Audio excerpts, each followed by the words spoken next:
All right. Well, welcome back to the Sports Guys. We're really glad you guys are here tonight. We decided to put this impromptu episode together. Rob and I were having a conversation this morning talking about how amazing it is to finally see the center position being back in college basketball again. And by the way, that includes the women and the men's game. We've been seeing it really become resurgent the last couple of years after about a decade of mainly three-pointers being shot and really the center position being de-emphasized in the NBA and below. So, Rob, what are your thoughts about the center position making a return? And I know you've been preaching about this, about Virginia and other teams that are so reliant on the three-pointer and don't have any other game.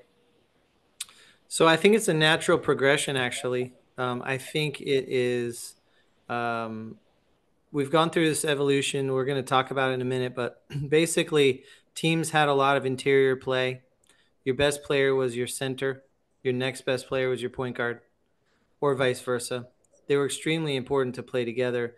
And then what was happening was people were packing it in and stopping these guys and getting more pack line defense. And Right. so it was forcing teams to shoot the three. And then they started to show analytics that encouraged people shooting the three, especially if you can shoot over 35%, it Right. ends up being more points in fewer possessions. So um, along comes, a great set of 3-point shooters and certainly culminated with Steph Curry and a lot of those guys. And then in the college level, it's been mimicked.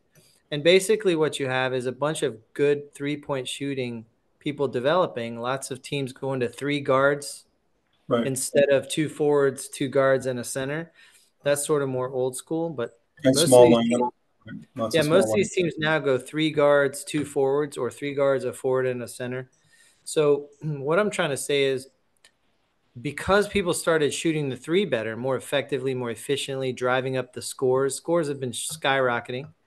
Um, Teams are getting better at closing out on defense on the threes. It's a higher priority in their defense. Mm-hmm. So I think it's forcing people to unpack the defense, and then they go inside more in the last year or two.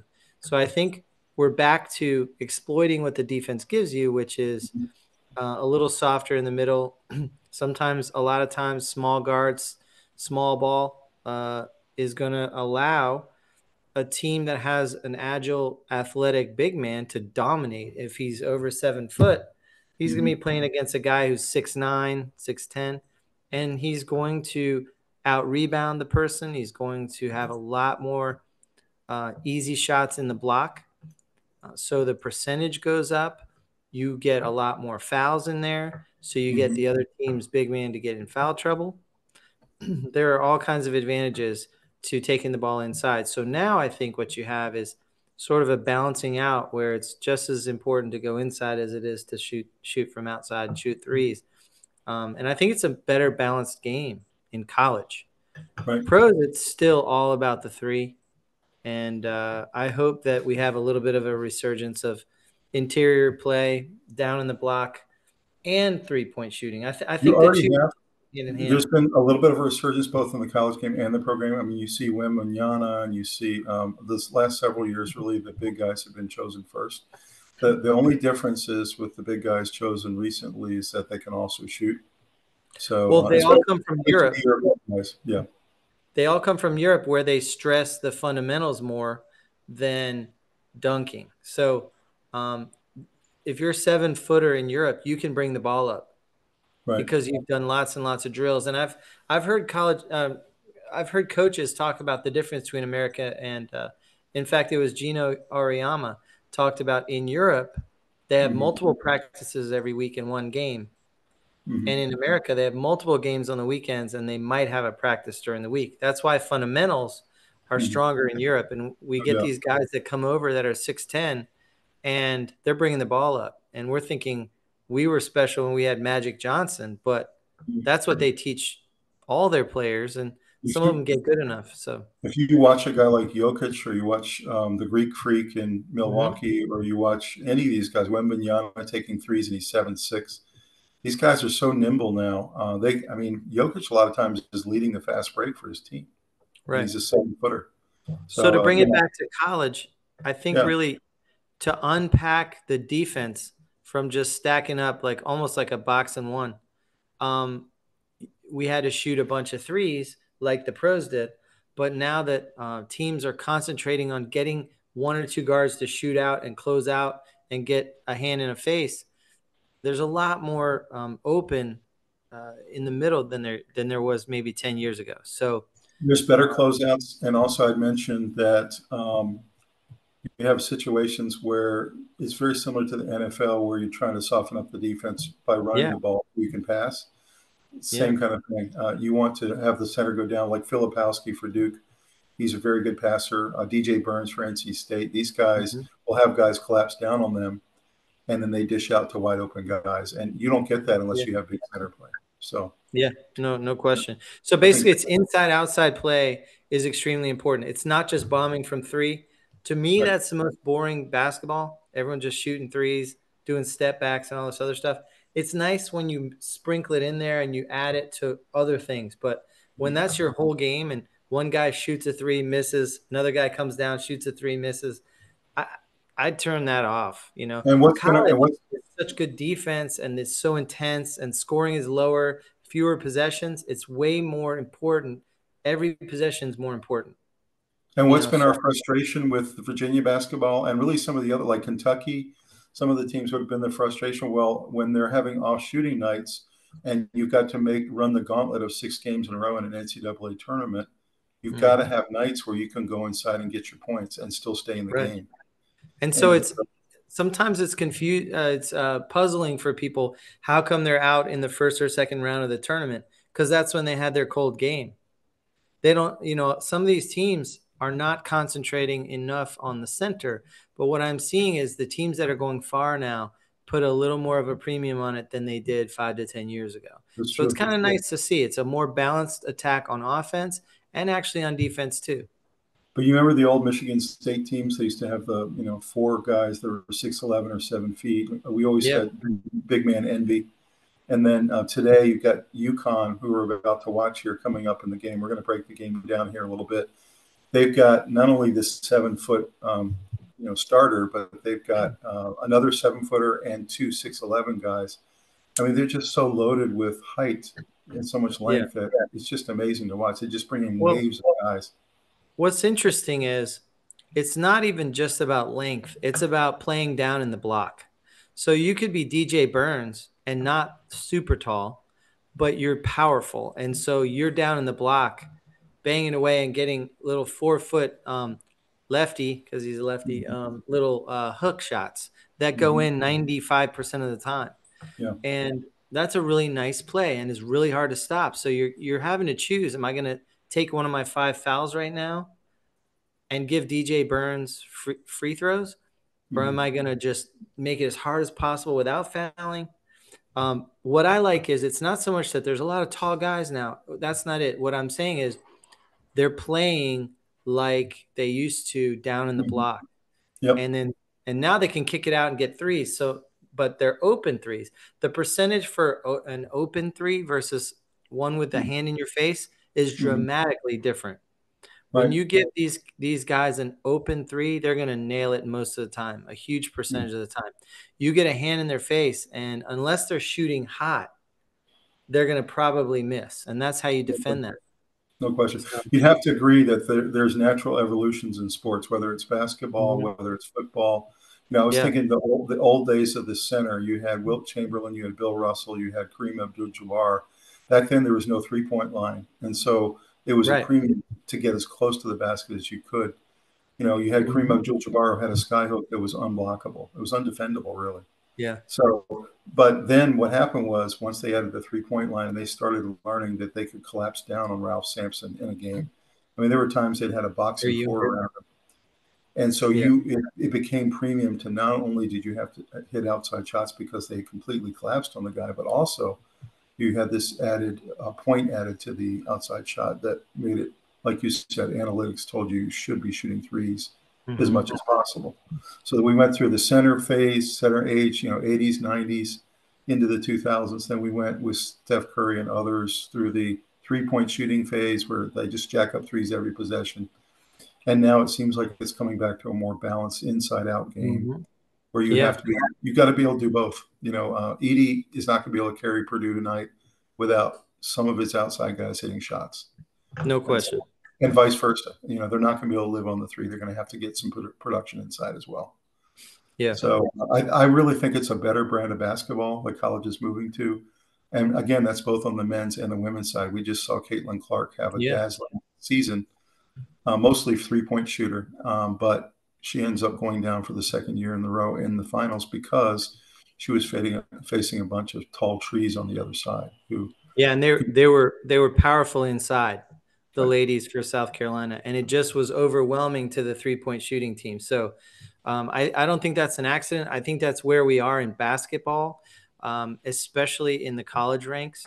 Mm-hmm. But I think we might see a little bit in the NBA as well follow Mm-hmm. along. But both men's and women's, you see that the dominant interior play team um, comes out on top, and I don't think that's an accident. I will say that South Carolina had a really nice game from their freshman shooting guard. She Mm-hmm. was fantastic. She kind of made them pay every time they just collapsed in. So you have to be able to do that too.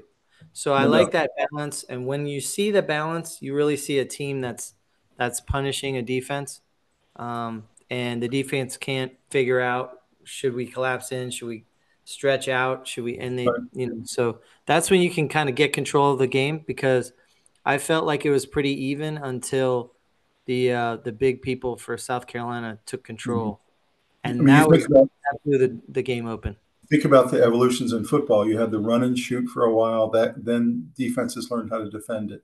You had the 3 yards in a cloud of dust for long periods of time, the ground and pound, and then people would just stack the box with 9 players and force them to throw. So defenses are always going to adjust, but I think that this balanced approach that college basketball is moving to now is going to be much harder for teams to defend. You can't key on one area or the other. So, It's interesting because I'm hearing scouts talk about how this is the weakest NBA draft that they've ever seen. mhm, And yet I think the teams are as good as they've been in a long time. So right. it's kind of interesting. I think that there are a lot of good team players and good team systems, and not necessarily stars. One guy, etc. Now, Edie is an exception, of course, but I think a lot of these teams have lots of good players and very few Mhm. great ones, I would agree. because they need more of the team involved in the scoring and in the defending. Mhm. You don't want to rely on. That's one thing I'm hearing criticisms for Purdue is they need Edie to have a huge game or else they're done. It's not Mhm. that their guys can't shoot outside; it's that they're reliant on so much of a performance by him. Whereas UConn's got the talent spread out a little more, and Right. they can go with the hot hand. And So they're deeper. They're deeper. UConn comes at you in waves. I mean, they play there's 14 guys. a whole lot of pressure on Edie. Yeah, they're deeper. Well, I hope you're as excited about the return of the center position as I am. I just think it's a great Oh, thing for you know basketball. I am. I'm very excited about it. And you and I, I as think, Virginia fans, have been for a while now very have a lot of center envy with a lot of these teams. well, yeah, I constantly critique the team in ways of there's good and there's weaknesses, and it's a screaming weakness how weak we've been, especially in the last 5 years, in interior post play. It doesn't have to be that we have the tallest guys. It's that Right. we have guys with good technique who can really bang in there, like DJ Burns does, when every time he's guarded by someone taller. It Right. doesn't matter. It doesn't matter. He's going to abuse the guy physically, and sometimes that's what you need, is somebody who's going to be a presence in there. Of course, height helps a lot, especially in rebounding, because when the ball comes off unexpectedly, you're already there instead of having to rely on a huge Mm. jump. But height isn't everything. But You know, interior play is important, and I think we've gotten away from it for a while in this game, and I'm glad to see it coming back.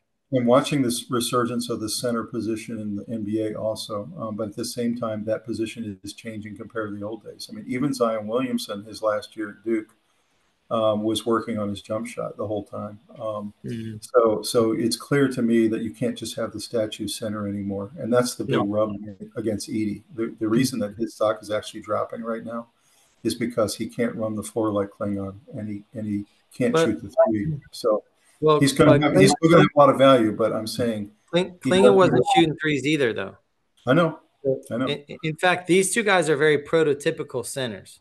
No, but They what Kling, they go what inside and they shoot. You're right that Klingan gets down the field, down the court, he runs the but court. he's Yep. not draining it from outside. No, he's not. So that's the difference right now between the NBA and centers and the college centers. College centers, for the most part, still aren't really shooting threes. They get to the NBA, a lot of them are from Europe. They're all shooting threes because they have those fundamentals. So, but I still think that the teams are playing well in college. I just don't think you have the star power of individual stars. That's why when we do have a star like Edey, you talk about them endlessly. If you have a star like Caitlin Clark, you talk about her endlessly. It's because there's not a lot of stars in the games, I think you're absolutely right. You're dead on. Well, but a let's lot of good players. talk about a couple slides we have here. So, as you see here, our episode today is the center position in college basketball has returned, which, as you heard, Rob and I are very excited about getting to more balanced situation. We're also going to break down the exciting game that's coming up here in about half an hour. So, literally, we're putting this episode in right before the game starts between Purdue and UConn. Clearly, the two best teams the entire season. So, looking at some of the best centers in NCAA history, we're just going to kind of do a little walk through history here. Of course, Ralph Sampson from Virginia, our team, largely considered the greatest college center that we ever had. Won 2 National Player of the Years, and just kind of revolutionized the game at the time in the early 80s. Was really an unbelievable player and world-renowned, and eventually went on to a career with the Houston Rockets. Kareem Abdul-Jabbar was the all-time scoring leader, actually, till yesterday. LeBron James just broke his all-time scoring record, but he was just a dominant center, both in college at UCLA and then with the Lakers, and was kind of the prototypical center for his time. So was Bill Russell, who won, I think it was 11 championships with the Celtics. Jerry Lewis, Tyler Hansbrough with Carolina, Okafor, Dan Issel, and Karnowski. So these were all guys that came up and kind of revolutionized the position. Any of these guys immediately bring back some memories for you, Robbie? Oh yeah, Jabbar does. Hansbrough. A lot of these guys, they had nice college careers. I didn't get to see Bill Russell play in college, but I didn't get to see Kareem play either. But they were fantastic in the pros. Yeah, no But doubt about it. Ralph was unreal. And we were so lucky to have him at Virginia. But anyway, all No right. question. So next one, the first guy on the list, Patrick Ewing. I guess you probably remember the game we went to see with Dad, where we saw Sampson play Ewing in a regular season game. Totally epic game in the Capitol Center in Washington, D.C. And Oh yeah, I remember. we've seen like the two best centers at that time play each other, and it was just epic. Fortunately, Virginia came out on top, which was great.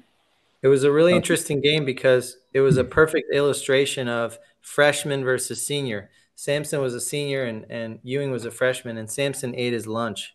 And the reason was because it was just so new to him and the experience level was lower. But it's true. physically, Ewing was pretty impressive.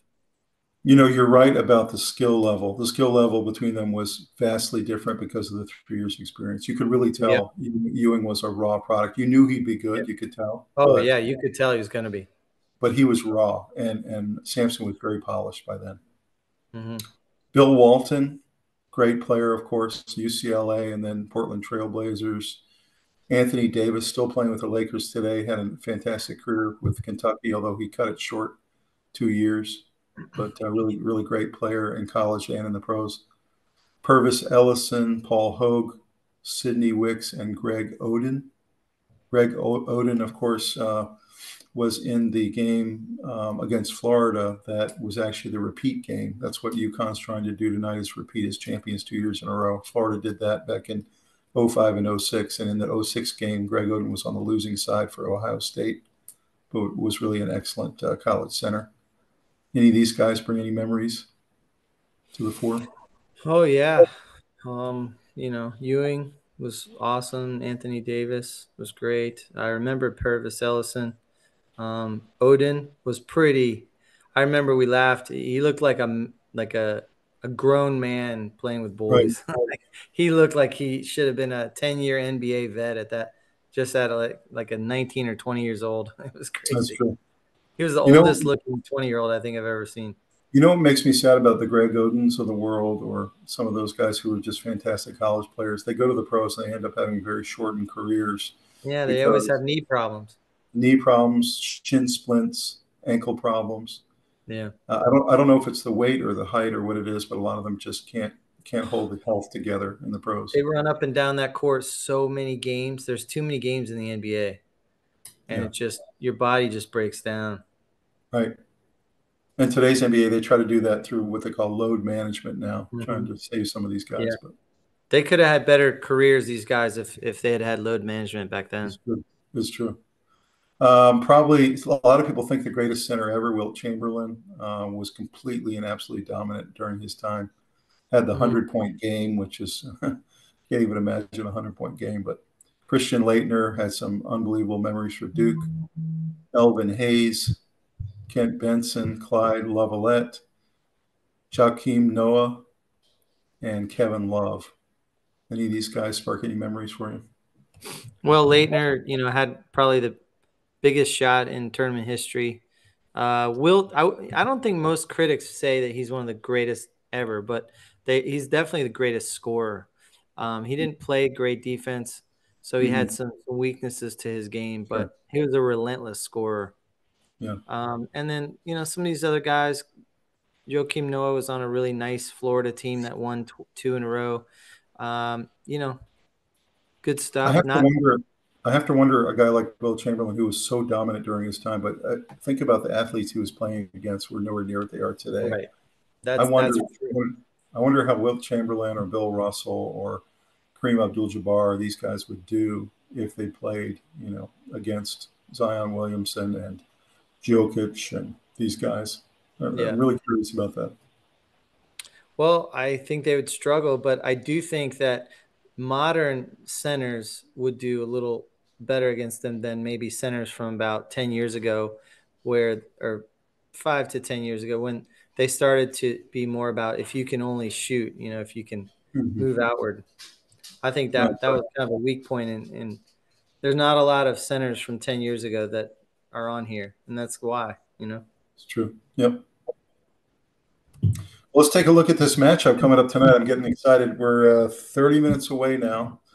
We've got first time in quite a long time where we have a number one seed versus a number one seed. UConn being the number one overall seed in the tournament, Purdue being the number two overall seed in the tournament. These two teams were the best teams the entire season from beginning to Mm-hmm. end, wire to Yeah. wire. This is the game that the NCAA wanted. This is the game that the casual fan wanted.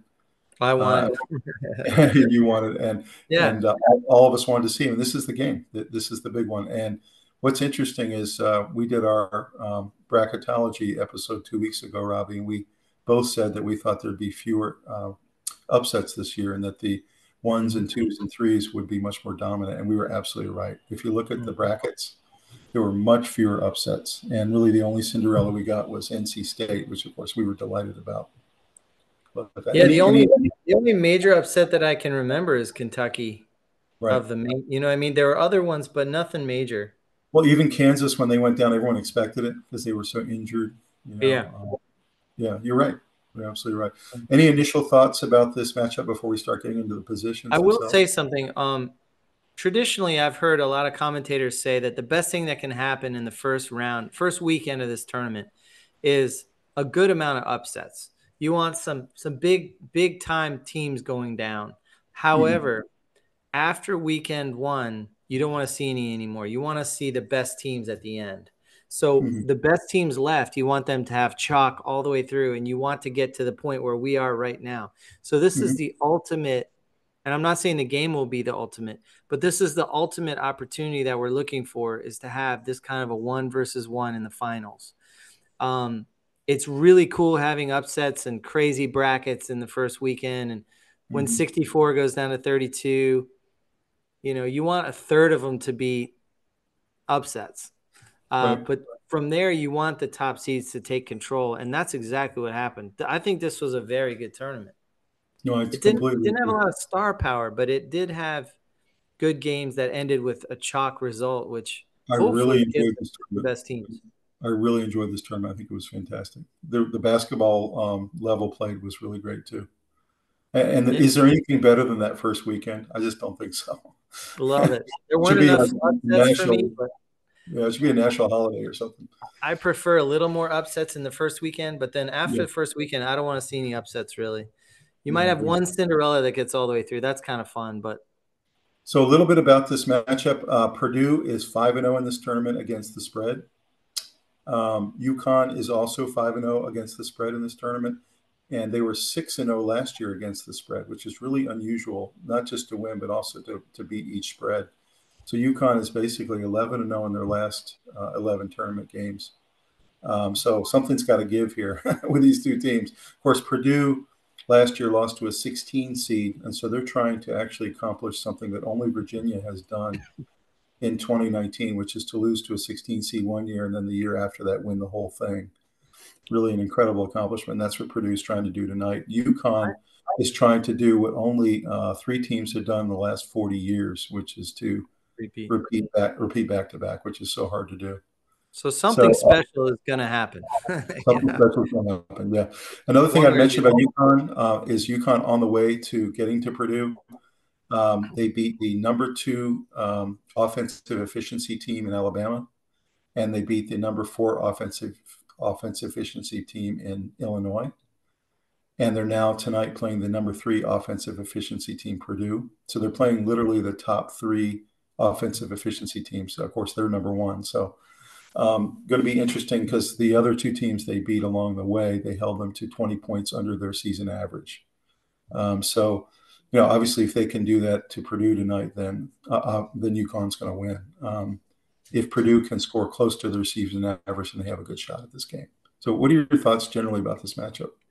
Okay, so how we got here, Alabama started a lineup of 3 guards and 2 forwards. However, they have really tall guards. That's why they're such a high scoring team. They're very athletic, and they can create mismatches with their guards against your guards, because your guards are 6'1" and their guards are 6'9" and 6'6". You know what I Mm-hmm. mean? So they have height there. They don't have necessarily height in the middle. And so for me, I think it's not an accident that they've gone home, because to me this clash of interior play was something we had to see. And the same can be said for NC State. They had two forwards and 3 guards. They had DJ Burns and Diarra, who like to play down low in the block, etc., but they got a little bit handled Mm-hmm. physically. And so not an accident that they're going home, even though they had an incredible season. But Mm-hmm. one thing that I heard Kenny Smith talking about, which was interesting, is the defensive stats for Clingan are incredible. He's an Yeah, incredible defender. In unbelievable. fact, Unbelievable. Jay Wright said he's the best defender in the country at any position, not just center. I agree with Okay. that. He Klingan's is. the best defender in the country, according to Jay Wright, who I respect a lot. And then You on the know, other side, you have Edey, who's the best offensive player in the country at any position. yes, that's right. So this is not just centers playing. These are the best at offense versus defense. So it's going to be really interesting to see how that plays out, how the refs call it. Do they let it play a little bit? The most How much interesting film? thing you pointed out there is that Zach Edey is not used to playing a guy like Clingan. Matter of fact, he's used to teams having to double team him so that he can kick it out to his 3-point shooters. Right. In this game, UConn is making a concerted effort to not double team him, and they're basically going to let Clingan stay on him one-on-one and try to bully him and beat him up, and The not let problem him. is Edey's bigger than Clingan. He's I 7'4". know, Clingan I know. Clingan is 7'2", and Edey has size on him. But weight, etc. So beat him up is going to be tough. What Clingan's going to just try to do is play really sound defense and make it hard for him. right, But if right. Edey gets going, they're going to have to bring multiple 7-footers, and it's gonna be really interesting. So Well, what I that's the what good I thing thought of it on. is what I thought of it is um, this is Chamberlain against uh, Russell. Mhm. That's what we're hopefully going to watch tonight. Chamberlain versus Russell, and I hope it's one for the ages for that reason. And by the way, if you like center play, I mean, this is like the biggest dream matchup. I mean, when are you ever going to get this again? Where you have these two guys that are going to be big time I NBA don't know. centers against Because each other. both teams have lots of tall guys, but that's not what I'm talking about. I'm talking Yeah, about in the I know, block, I know. down low, get it in there, and if they collapse in on you, you punish them with a three. The thing that a lot of people don't know is Purdue was #1 in the country at hitting threes. And the reason they were so good was they had open shooters because Right. so many guys would collapse in on Edey. So And that's my point. What I was trying to make earlier was that Clingan gives UConn the ability to let their guards close out on the Purdue shooters. maybe So so yeah. Klingen's So used to dominating the person he's defending. I don't think he's going to be able to totally dominate Edey. Like that's going to whether be he new for dominates Klingon them or too. not, I mean, you can give up 20 points to Edey, but as long as you limit and shut down the rest of the guards, then you win. That's the game thing. Yeah, So but you can give if up 20. He's going to give us Edey's 20. if Edey's getting easy stuff inside and picking up fouls on Klingon, they have to do something else. So That it's and really going to also come down to how well Edey does with carrying more weight than Klingon does. Klingon just has to play reasonably good defense and not mhm. get in foul trouble. And also realizing that UConn's a lot deeper than Purdue is. So they've got another Right. 7 foot guy behind Clingan, and they have two 6'11" guys. So they can just throw waves at Edey if any of them get in foul trouble. They're just going to keep throwing waves at him. The goal Yeah. here for UConn is to not let these three Purdue guards we're about to talk about go off tonight. That's the goal, is to let Right. Edey's going to get his 20. He's going to get his 20 and 10, and that's okay. But what you can't allow to happen is to let the guards go off, and that's what they're really going to be focusing on. So it's going to be interesting. Yeah. Looking at the stats here for Edey, obviously, player of the year last year, likely going to be the player of the year this year, sitting at 24.9 points a game, 12.2, 2.1, and 62% field goal percentage. Like you said, best offensive player in the country at any position, and that's not debatable. Yeah. Clingan, best defensive player at any position, but also lower stats, but still decent stats, 13.1, 7.4, 1.5, and realizing that he is in a rotation. He's in a significant rotation at the big man spot. He has to share minutes with lots of other guys. So, that brings his stats down to where they could have been if he was really the center of everything. Any other final thoughts about this matchup before we move to the guards? I will say that it's not as much of a one-man show as maybe what we're portraying Purdue. First of all, best team in the country at hitting threes.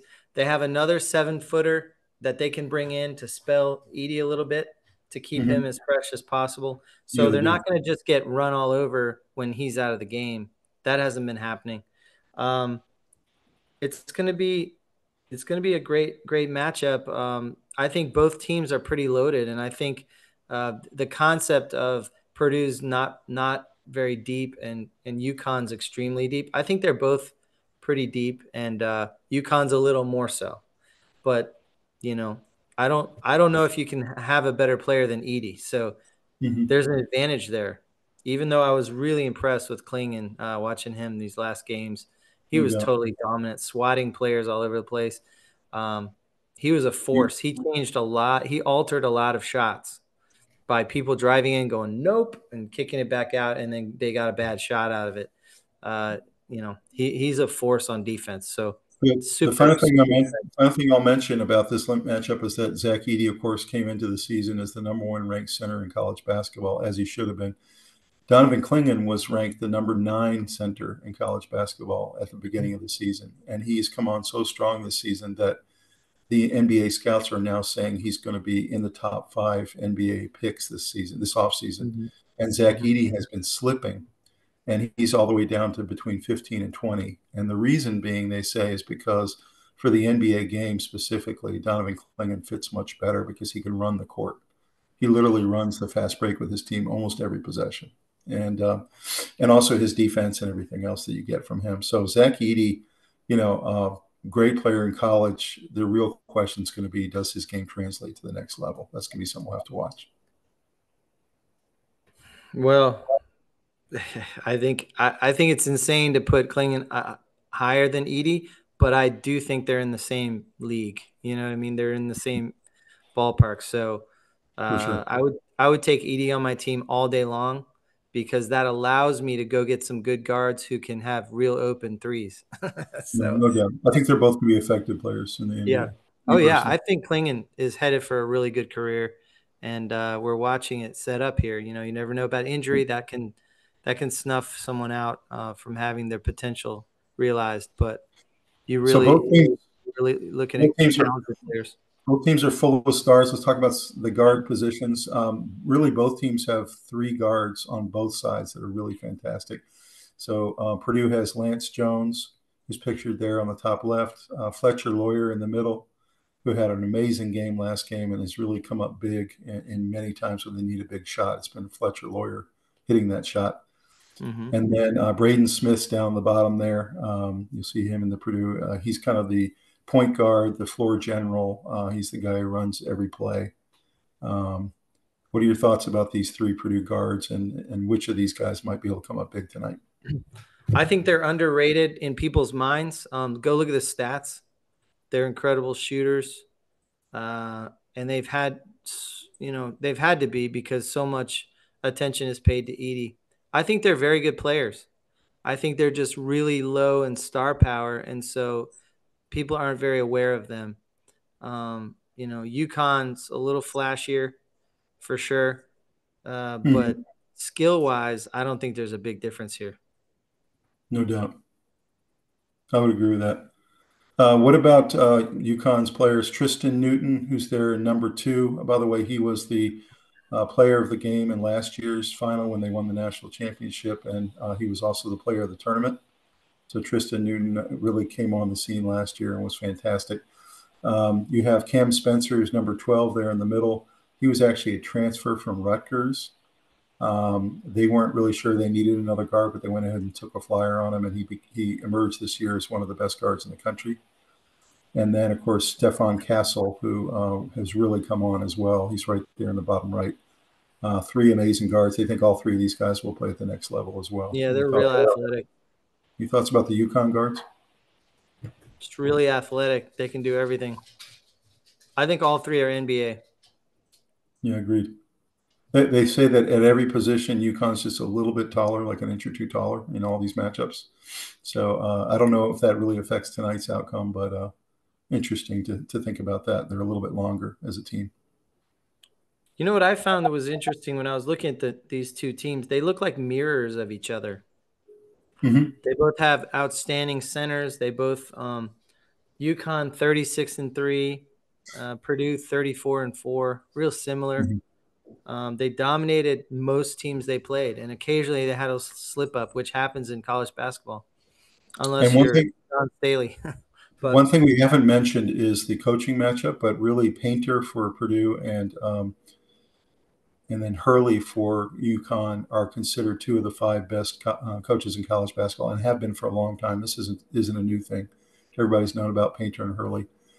And so, any thought there, any edge, maybe to Hurley since he's done it before and he's here back-to-back years?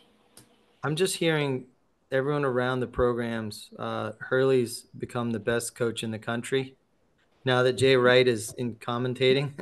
Mm-hmm. Yeah. So what he's done is incredible. He's very quirky, doesn't change his underwear for the tournament and all this weird stuff. Like He's very stuff, passionate. He's yelling all the time. He's always stuff screaming. players on his team can rally around. They love Yeah. him. Mm-hmm. He's very creative. He's an incredible recruiter. Um, Mm-hmm. it's not that surprising that he put his team back in this position with, just being steady and beating every team you play almost. Um, Hurley. But Do you think? Do you I think think that? both coaches are outstanding. These are probably Okay, the two best coaches in the country. probably so. Probably so. And one thing I mentioned, do you think it helps Hurley that his dad was a coach, his brother was a coach? They come from a long line of Hurleys who are, at the high school, college level, have achieved greatness, have won championships. The whole Hurley clan has just been in basketball forever. I think I think losing is a little easier when you have experience. Hmm. You see that there's a brighter tomorrow as a result because it gives you a little burning fire. I think the losses the last couple of years for Purdue have driven them much like that Virginia team. I see a lot of Yep. similarities. If you talk to them, they say that he kind of plays a little angry, but under Hmm. control, Right. because so many teams took a pass on him. They've gone through some really embarrassing losses. So Right. I think both coaches are harnessing their strengths, which is Purdue. They have this incredible big man. They have these really sickening losses under their belt, which drove them during their practices all year. And Hmm. in the off season, you lift a little heavier weights. You just kind of, put your headphones on and just kind of get at it, because that loss hurt so badly. And Right. so I think that's going to be to their advantage. UConn having success and having a formula for it and having this incredible coaching system. They love their coach. They'll do anything for him. This is really the matchup we deserved. By the way, do you know what UConn's record is in the final game? No. 5-0. So Wow. if they win tonight, they're going to be 6-0 in championship games. That's really astounding. It's amazing. That But I we're will talking about say those are covered all different. dynasty. Those are Yeah, all different teams and I different know. coaches and stuff. So, But you but know, can you see anything but they're one of the top five programs in the country? I mean, they're kind of a blue blood now. no, And no, they they're have to. definitely in the top. Anytime you repeat, you are for real. So, That's right. yeah. Well, let's take a look at the spread, and if you're betting people, let's take a look at what we got here. We got money line Purdue plus 245, UConn minus 305, showing that UConn is the favorite in this game. I personally believe Purdue can do it, but I think if they are going to do it, they're going to have to play the game of their lives, and that includes Edey. I think Edey's going to need something like 25 and 15, and I think the guards are all going to have to, have a high percentage of threes that they're hitting. The one Mhm. game that UConn ran off the 30-0 run against Illinois. Illinois in that game was a very good 3-point shooting team, and they just could not hit a shot to save their lives. I think they missed 11 in a row or something. That just can't happen if Purdue's going to pull this money line off here. Spread is Purdue plus 7, UConn minus 7. This spread has been moving the last couple of days pretty heavily. It started at minus 5 for UConn. So all of the public money and all the casual money is on UConn in this game, which, that means the professional bettors and probably Vegas are putting their money on Purdue and taking the 7. Not thinking necessarily Purdue will win the game, but that they'll take the 7 points. Mhm. In terms of team totals, Purdue's team total 69.5. The most of the money, this is something like 40% of the money right now is going in on under Purdue team total. So most people think that they will not reach 69.5 during this game. And a lot of the money is also going on UConn going under as well, under the 76. So that'll be very interesting to see if either one of those teams reaches those over-under totals. Any thoughts about these spreads initially?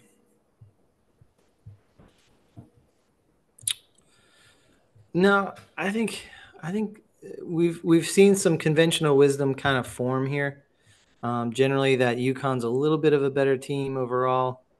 Um, there's sort of a crowd favorite coach for UConn.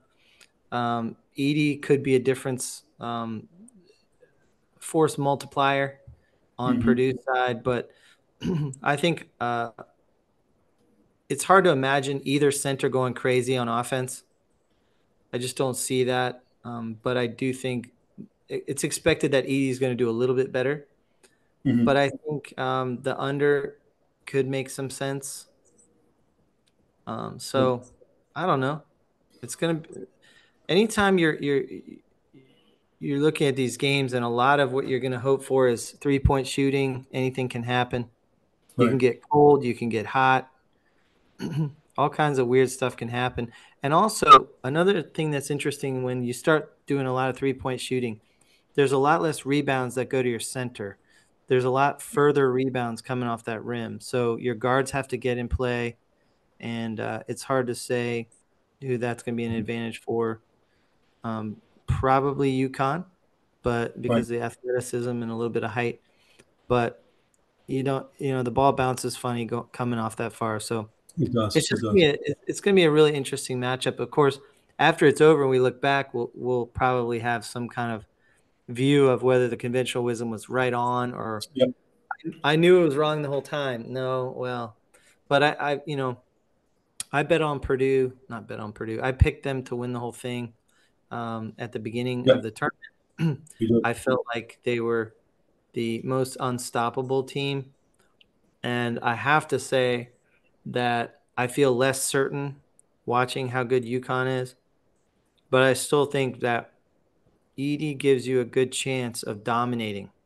Right. I don't care who the opponent is. So, um, Interesting I that you feel, picked Purdue and I picked UConn to win the whole thing in my bracket. And my yeah, bracket is completely in tatters, but this was the one team I was really sure about. I really felt strongly they could repeat this year because they've been the best team the entire season all the way through.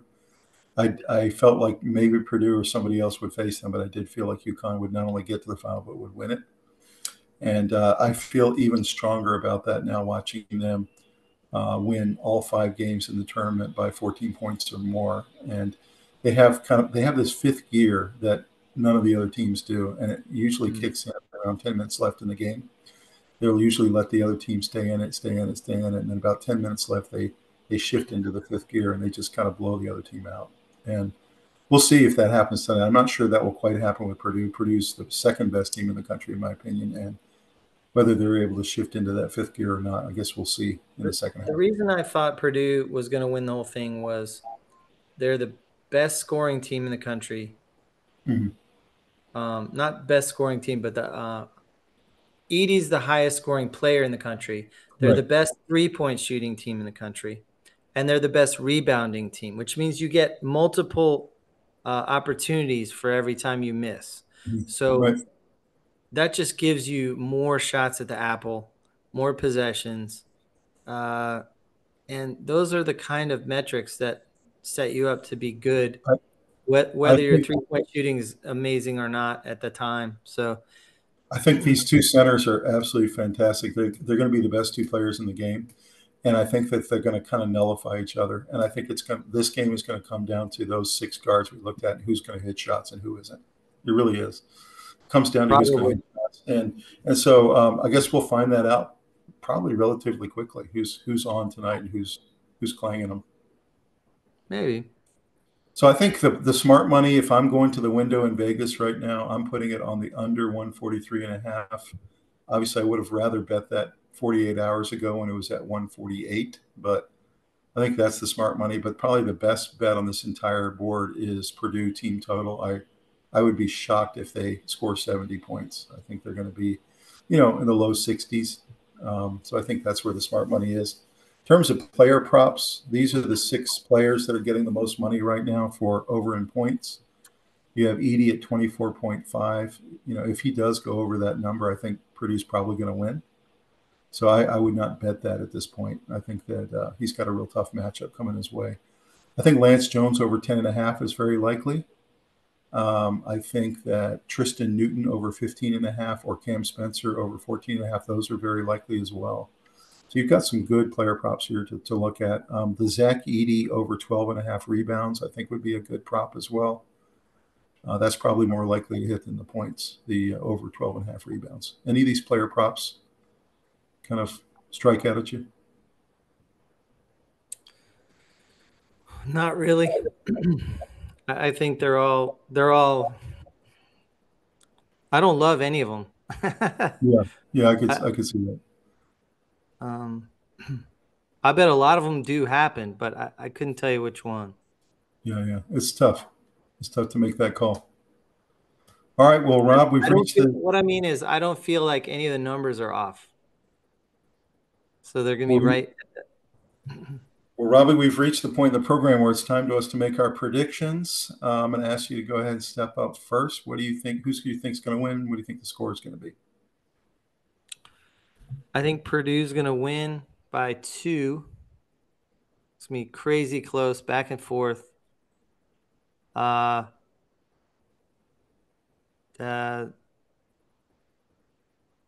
69-67. 69-67. Okay. I like that. I'm going to go UConn to be able to hit their fifth gear with around 9 minutes left and win 73-61 by 12 points. I think they're going to hold Purdue to 61. I think they're going to. It's going to be a really close game through most of the game, and then I think that their depth is just going to win out in the end. Definitely could happen. UConn can get fire, and if there is a big spread, it's the UConn direction. No, there's no doubt about it. And you said that earlier. You said that if any of these teams blow out, we know who it's going to be. Yeah, I agree. It could go like that, and Purdue 3-point guys start getting desperate and throwing up bad threes. But I just, I don't know. I've felt like Purdue from the very beginning. I'm staying with it, even if I'm not as sure about it as I was 3 weeks ago. You got to stick with your team, man. And I'm sticking with UConn. I am glad that this game happened. I'm very excited about it. And in the end, you and I both put this program together today because we're excited that the center position is back and that basketball is getting back into balance and that we have the inside-outside game again. So it's really exciting to see. Yeah. I hope our team, Virginia, and other teams that are incomplete, watch this game tonight and really think about putting their teams together and realize how important that position is. So and also, all hail the centers. How much going down into the block actually helps your three-point shooting? No doubt. Inside, outside. With no threat down low, your three-point shooting suffers pretty dramatically. No doubt about it. The teams that live and die by the three have to understand that in order to pull it off, they have to have more pressure inside. So, well, guys, thanks for joining us tonight on the Sports Guys. Please like this video down below. Please subscribe to our channel. It really helps us grow. And what we'd love for you to do is, why don't you put in the comments down below what you think the score is going to be, and also put, where in the NBA draft you think these two centers are going to go. I'm really interested to see which of these two guys you think is going to go first and where they're going to go in the NBA draft. So thanks, everybody, very much, and have a great evening and have a great game. Going to watch it now. Take care, guys. Let's go.